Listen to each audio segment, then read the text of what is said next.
Assalamualaikum warahmatullahi wabarakatuh. Alhamdulillah. Allahumma shalli wa sallim ala sayyidina Muhammad ibn Abdillah wa ala alihi wa ashabihi wa mawala amma ba'du. Alhamdulillah, kita ucapkan syukur kepada Allah. Salawat dan salam kita aturkan kepada Nabi Muhammad sallallahu alaihi wasallam. Baiklah, adapun bahasan kali ini adalah tentang apa-apa yang menyebabkan kita itu jadi lambat menikah. Sebenarnya segala sesuatu sudah Allah tetapkan di ajal, ya. Allah tetapkan sebelum kita lahir ke dunia ini tentang orang tua kita siapa, rezeki kita bagaimana, meninggal kita di mana, bagaimana dan kapan.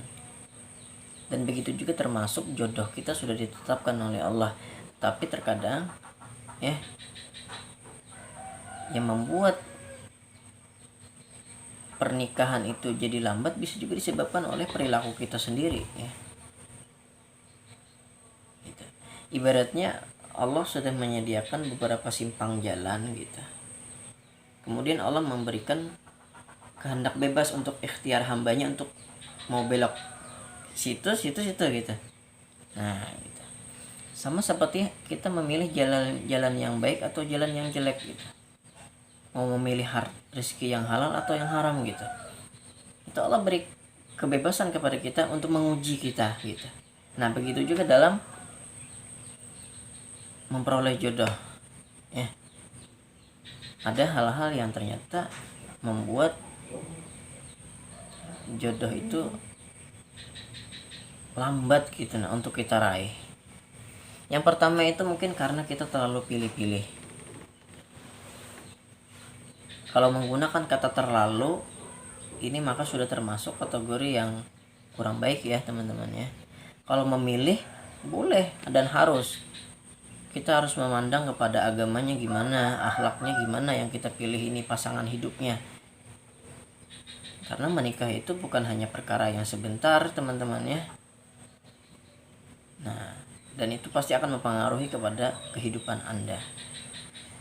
Jadi jangan terlalu pilih-pilih. Jadi pilihlah yang pertama agamanya baik dan akhlaknya baik. Yang maksudnya pilih-pilih itu ya gimana gitu, ya. Pokoknya saya mau yang seperti ini loh. Tinggi, orangnya putih. Ini. Mohon maaf, tidak ada yang sempurna di dunia ini, teman-teman, ya.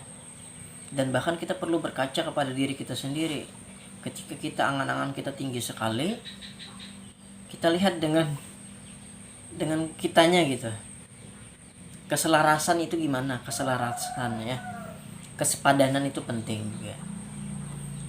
Jadi jangan terlalu berharap yang terlalu wah, karena memang tidak ada yang sempurna di dunia ini. Kalau ada yang sempurna ya itu rokok sampoerna. Tidak ada yang sempurna, teman-teman, ya. Semua kita diciptakan ini ada kelebihan dan ada kekurangannya masing-masing. Kemudian kurangnya doa dan usaha. Jadi kita dalam meraih jodoh itu perlu doa dan usaha. Doanya apa? Allahumma la tadarni fardan fa innaka antal khairul warithin. Ya Allah, jangan biarkan aku sendiri dan sesungguhnya engkau sebaik-baik pemberi waris, gitu. Doanya dalam Al-Quran itu ada.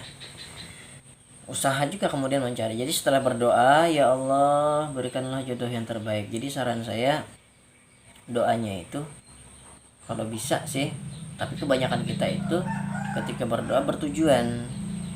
Ya tidak apa-apa sih, ya tidak apa-apa sih, itu tidak apa-apa.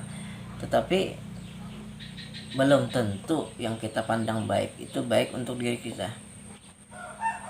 Karena apa yang Allah pandang baik untuk diri kita itu pastilah baik.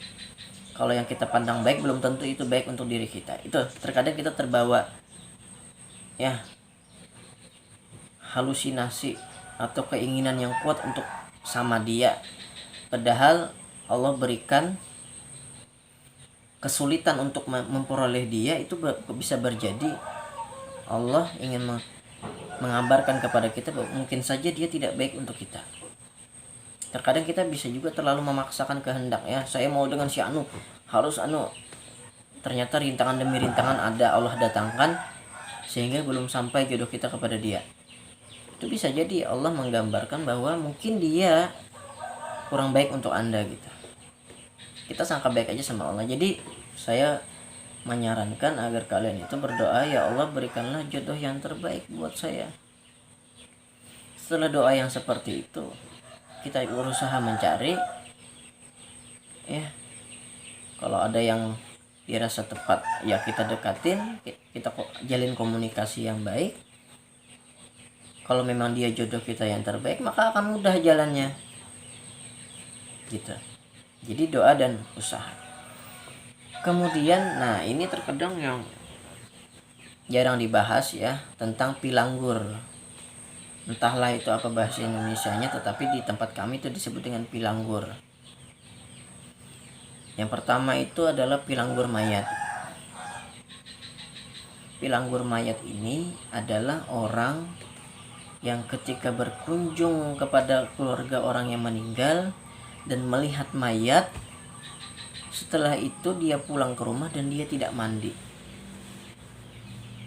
Jadi disarankan bagi orang-orang yang bujangan ketika berkunjung kepada keluarga orang yang meninggal, ketika dia pulang ke rumah, bajunya silahkan dicuci dan orangnya langsung mandi, agar tidak kena pilanggur mayat.